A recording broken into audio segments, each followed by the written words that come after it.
Good evening, and welcome to the season premiere of KBVR TV's newest show, Spotlight. Each month, Spotlight delves deep to investigate a single topic relevant to the Oregon State University community. I'm Caleb Chandler, and I will be guiding you through the show tonight. Tonight, we will take a closer look into an issue that not only affects our country, but Beaver Nation community. Let's first hear from students on our campus.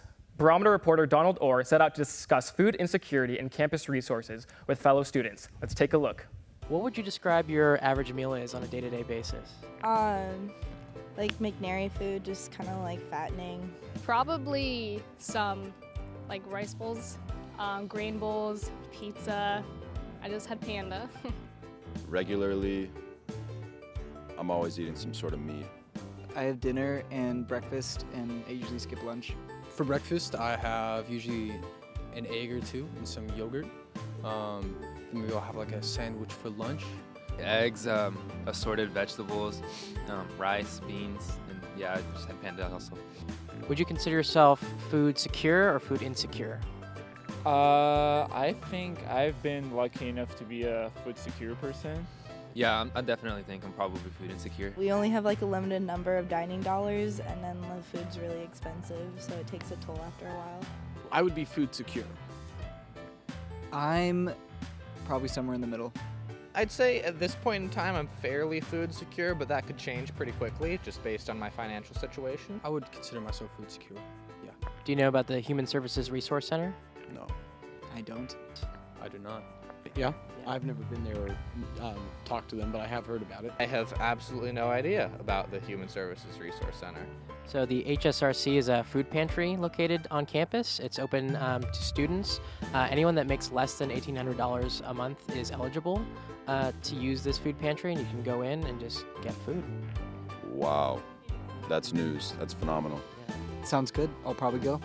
Cool. Thanks so much for joining us today, Cooper. Thank you. Thanks. Sweet.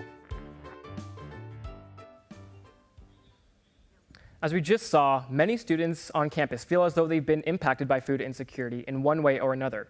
But what does food insecurity look like on a national scale? Now let's take a look at statistics about this issue, how it impacts people nationally and right here in Corvallis. Over 38 million people in the United States were impacted by food insecurity in some way in 2017.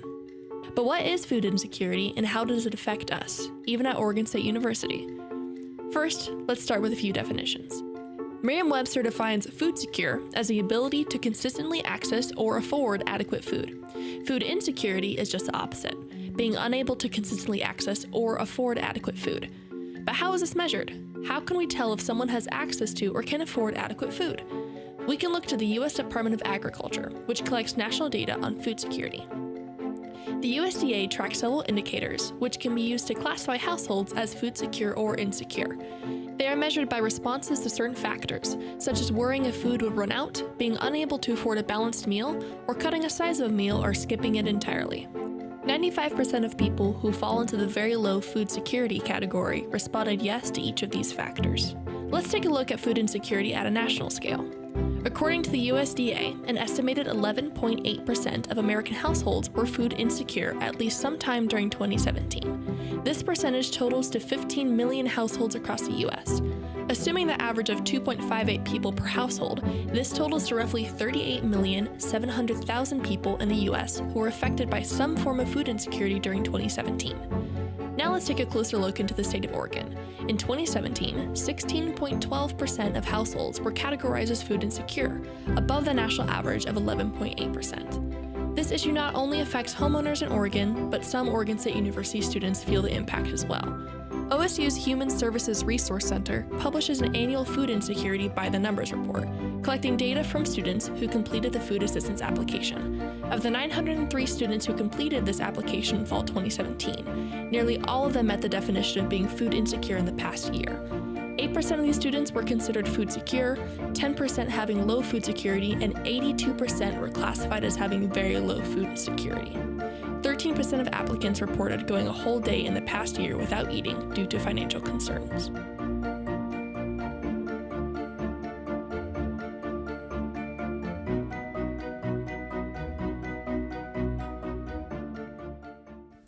We have seen how food insecurity is an issue at a national and local scale, But how does OSU work to assist students dealing with food issues? When we come back from the break, we will explore different resources that OSU offers to help combat food insecurity, as well as sit down with Nicole Hines, director of OSU's Human Service Resource Center, to talk about how this issue affects campus.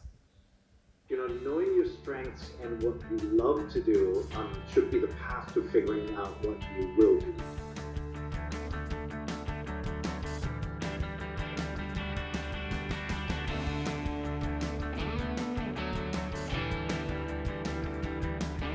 Simply put, this is a show made by college students for college students. Okay. I got a stick figure.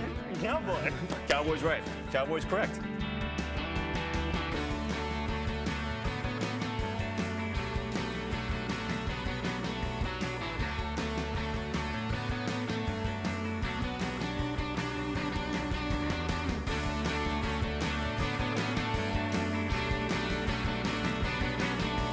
Maybe told us not to shoot you instead. It'll be a comeback kid. Oh, that's 2. Yeet!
Let's take a quick tour of the Human Services Resource Center, located in Champaign Lodge on campus.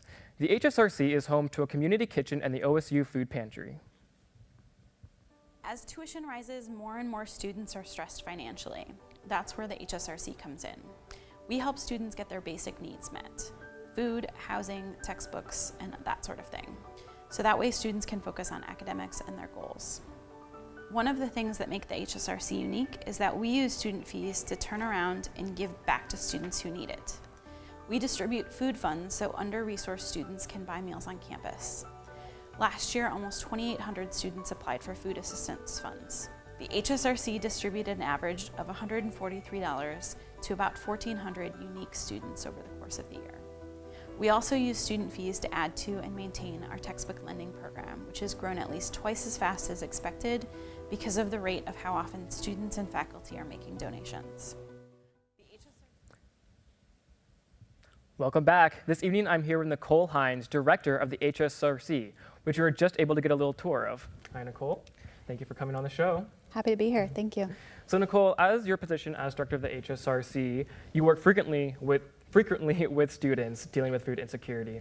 I have a couple of questions here, and I'm just going to start it off. Sounds great. So, why is food security such an issue on college campuses? Yeah, we're reaping what we've sown. So as we, as a country, as a state, have disinvested from education, tuition has risen in response, and the cost of living has also increased. And so those things combine to just really pinch students on both sides and make it challenging for them to be able to afford food and housing pretty consistently. Okay, thank you.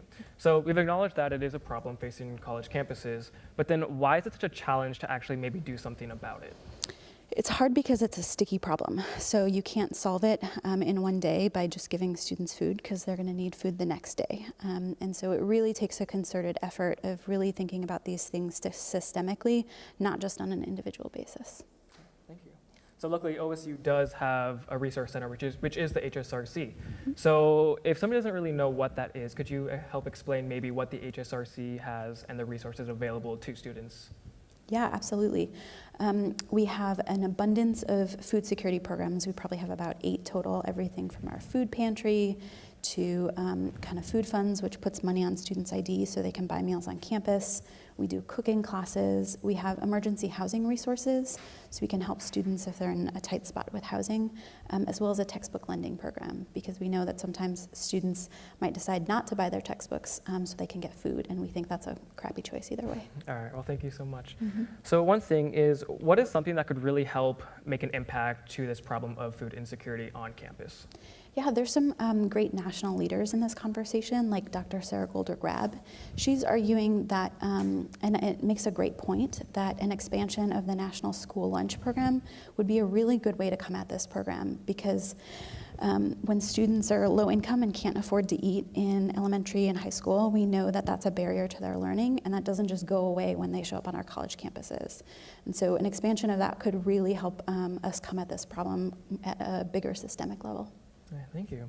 And then on a day-to-day basis, what can students of OSU do to make sure that they get a nutritious food every single day? Yeah, a really great way for students on our campus to do that would be to follow the Eat Free OSU Twitter account. This posts all the events that happen on campus that have free food, and so it's a great way for students to get involved.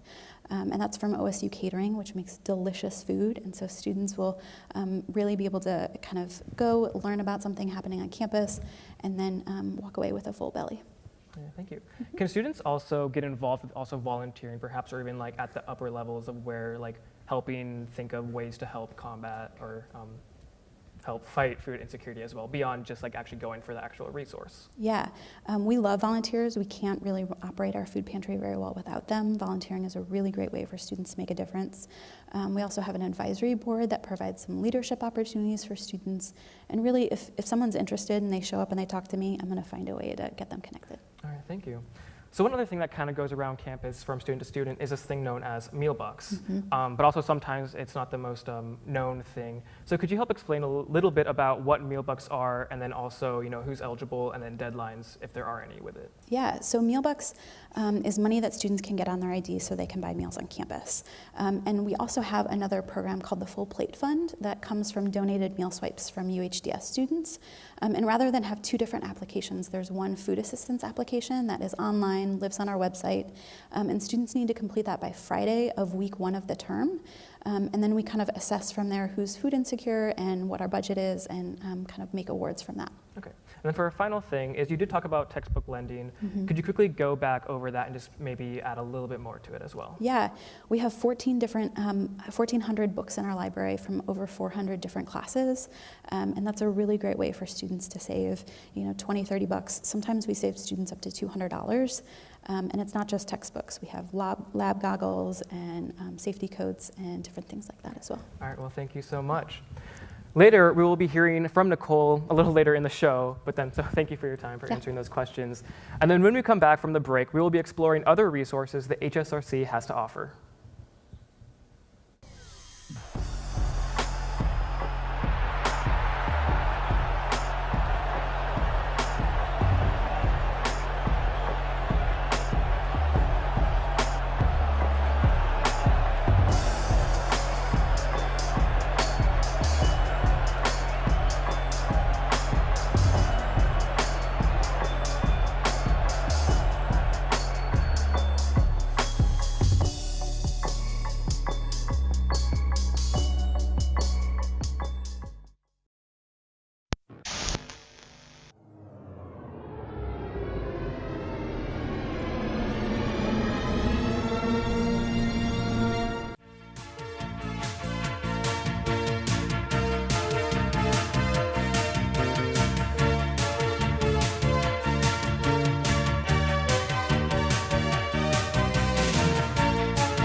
Hey, did you hear about the free food upstairs? Oh, no, I didn't. Where'd you hear about that? I heard it on the Twitter page. It's called Eat Free OSU. They post about events on campus where you can get free food. Oh, that sounds really cool. I'll have to check it out sometime. For more tips on saving money at OSU, check out Stretching a Dollar, Beaver Style, a crowdsourced, student-made document.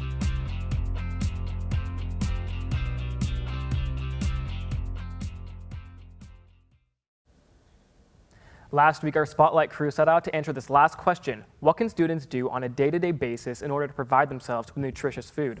We stopped by the community kitchen in the HSRC to talk with JD Monroe, sous chef for the Southside Station at Arnold Dining Hall. JD showed us an easy, nutritious, and affordable recipe that any student can make from their homes. Let's take a look at this recipe.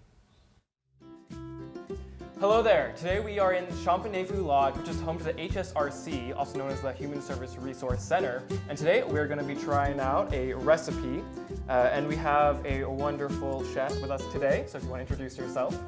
Hi, my name's Chef JD Monroe. I work at Arnold Dining Center here on Oregon State University's campus. And today we're going to be making a chicken orzo with spinach and feta. One of the first things here we're going to need to do is we need to chop up some garlic. We're just going to go ahead and I just smack the garlic a little bit so I can take the paper off the outside. Doesn't need to be fancy, just a nice rough chop like so. So here I have some picked oregano, and I'm just going to give that a rough chop as well. That's really it. We got this chopped up, got our garlic chopped up, and all the rest of my ingredients are just kind of laid out and ready for me to go. I'm also going to chop this lemon in half, and at the end of the dish we're going to squeeze some lemon juice into it, add a nice little acidity and tang to it. We're going to move over to the stove now and start cooking. So we're here at the stove, and we are with a wonderful chef. So if you could just kind of tell us about what we've done already and what you've done for the recipe. Sure. Well. So the first thing we want to do is start with toasting some orzo in a pan over like a medium-high heat. A little bit of olive oil. Already toasted that. And now we're going to go ahead and brown our chicken. So I start with a pan, get my pan going over some nice medium-high heat here. And I got my chicken in the pan right now. We're just gonna get some color on that. So go for another kind of like clean brown color again. Yeah. Okay. All right, so now I've flipped over this chicken here in this pot. We're getting some more color on it. Okay. And then essentially, we're gonna add the orzo back to the pan. We're gonna add our chicken stock or veggie stock, whichever way you decide to prepare this. And we're gonna kind of just let this all simmer together in the pot until the orzo absorbs the chicken stock. If it needs a little bit more, we'll add a little bit more at the end. It shouldn't be crunchy. It should be nice and chewy and delicate. Okay. So, add our toasted orzo. Add our chicken stock. And also my garlic, I forget that.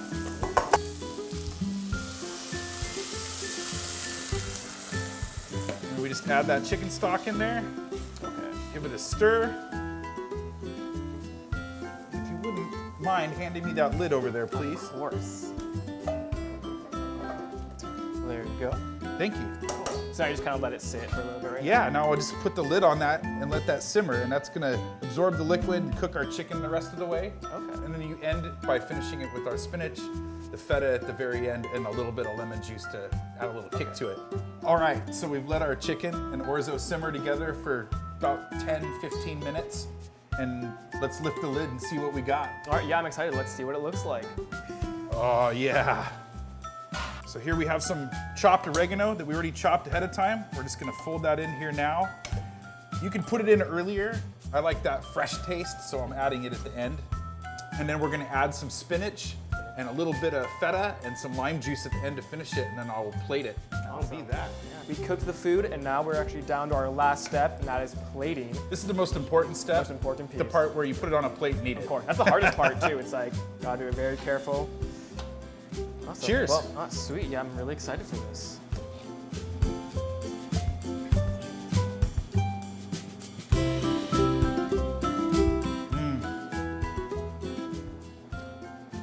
It's good. Yeah, that's really good.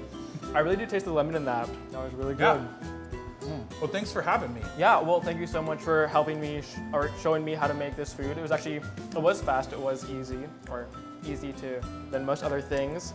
I think now I can definitely go back home and make something more than ramen. So yeah, thank you for that. Yeah, and like I was saying to you earlier, like if just to pass the information, if anybody has any questions, there's chefs in every dining center on campus. If you feel like you have questions on how to put together a dish or cook something, just feel free to ask any of us. We'd be glad to help. All right, awesome. Yeah. And if you do also want to make this amazing dish, this can be found on the HSRC recipe. I believe this is November's recipe as well. It's a featured recipe this month, yeah. Recipe, yeah. So at the HSRC, at the food pantry, you can actually come. They do have a food pantry that allows you to get food if you are if you have food insecurity, and they do have recipes. Those are meant for students. So if you don't have time, or also if you don't have a lot of money to buy ingredients, this is a cheaper meal, so it's definitely there for you.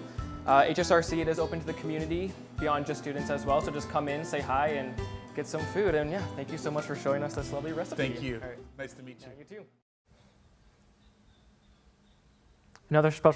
Another special thanks to JD Monroe for helping us with that recipe. I'm currently sitting with a panel of experts comprised of 3 Oregon State staff members who deal with food insecurity on a daily basis. Today with us we have Nicole Hines, Director of the Human Service Resource Center, Ann Snell, OSU SNAP Ambassador, and Stephanie Grutzmacher from OSU's College of Public Health. Thank you 3 for being here on our show today.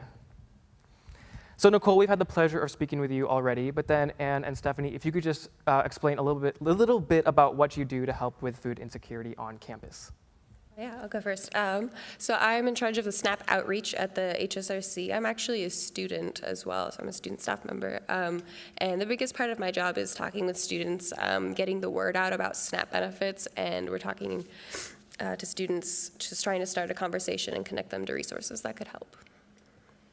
And I am a professor in the nutrition and global health programs, and in my research I design and evaluate community-based nutrition education and food insecurity programs so that we can identify best practices in addressing food insecurity. All right, thank you. Now that we've met our lovely panel of experts here, we're going to explore their knowledge through our very own trivia game. In addition to our panel, we have 2 other contestants, Delaney Shea, news editor of the Daily Barometer, and Marcus Trinidad, editor-in-chief of the Barometer. Thank you 2 for playing. All right, so Delaney and Marcus, would you quickly talk about what you know so far on the subject of food insecurity? Delaney, we will start with you. Yeah, definitely not as much as I should. I know that there's a fair amount of food insecurity at OSU, and back in Portland, I volunteer with a couple groups that offer free meals, and there are always hundreds of people, community members, that show up, so it's a problem. All right, for myself, I definitely don't know as much as I probably should. I have some own lived experiences being on SNAP, had some other federal assistance with food insecurity, but like how it affects the community and going more into nuances about that, and the statistics that I don't know as much about. Well, we are going to test your knowledge with our trivia game. Here's how it works. Delaney and Marcus, you will each be asked true or false questions regarding food insecurity. After your answer, we will turn to our panel of experts to provide more information about the question. Are you 2 ready? Yes. All right, wonderful. Delaney, we are going to begin with you. Okay. So your first question is, students must schedule an appointment in order to use the HSRC's kitchen. True or false? True. That is actually false. Okay. If you could please explain a little bit more about that. We know that food insecurity is caused by lots of different things, and not everybody has access to a kitchen. And so sharing our kitchen is one of our most important food security programs. Anyone can come in when we're open during business hours and use our kitchen as long as there's not a cooking class or a food pantry event going on. All right, thank you so much for that. All right, Marcus, you're up. Are you ready? I think I am. All right, your question is, food stamps provided by SNAP are only accepted at certain grocery stores in Corvallis. True or false? Certain grocery stores? I'm going to say yes and no. Let's go true. Okay. All right, so it is actually false. I'm sorry.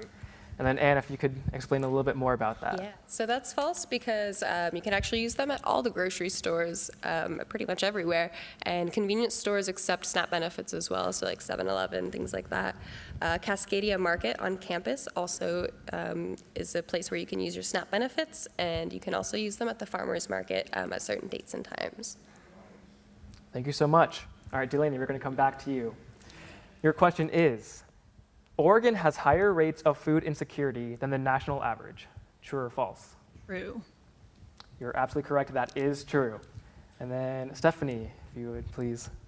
Yes, so Oregon does have a higher rate of food insecurity than the national average. And in fact, recently, when all other states' food insecurity was declining, Oregon's rate was still increasing.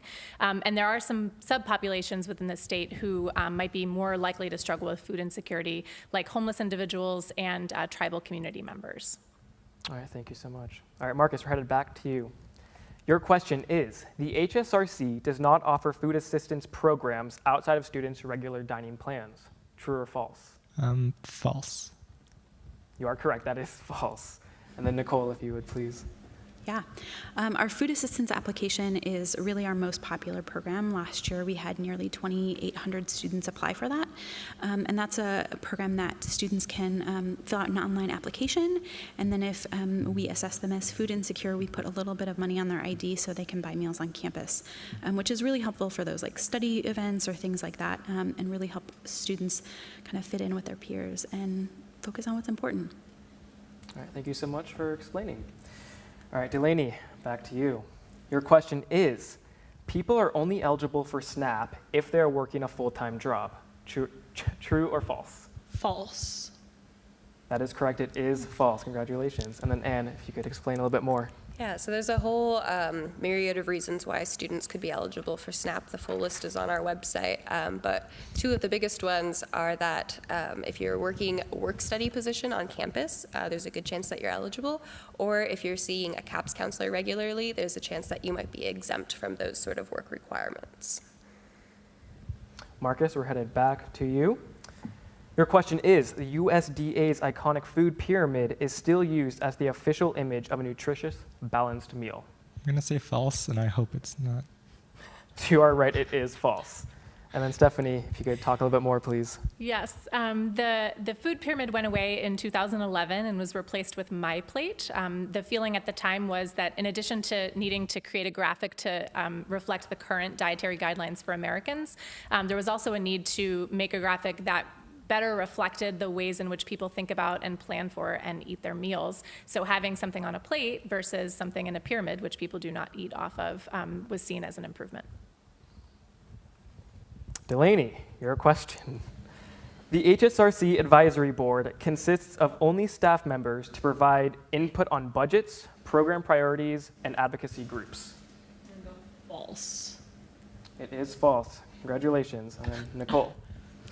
Yes, while I know many great staff on campus, at the end of the day, we're here to serve students. And so I really value the students' input on my advisory board and welcome more folks kind of jumping in and getting involved. That's really a group of people that helps me shape the program and make budget decisions, plan programs, really help us figure out what our priorities are currently and what they should be moving forward. All right, Marcus, for our last question. College students who are food insecure do as well as students who are food secure. True or false? Do as well? Yeah, sorry. So college students who are food insecure do as well as students who are food secure. I'm going to say false. That is false. And then Stephanie, if you could explain a little bit more. Yeah, college students who are food insecure might be as motivated or have as much aptitude for academic success as college students who are food secure, but they're facing a really significant barrier in trying to meet their basic needs, which can be a huge interruption in their education. So in addition to having potentially lower grades, they might also struggle to complete terms and then ultimately complete their degree. All right, thank you so much. And that brings a conclusion to the trivia game. Thank you to all of our guests for coming out tonight. So we have explored the many impacts of food insecurity. We have seen its role on a national level, as well as its effects on students day to day. Although many students are impacted by this issue, Oregon State University and the Corvallis community are working to provide assistance to those in need.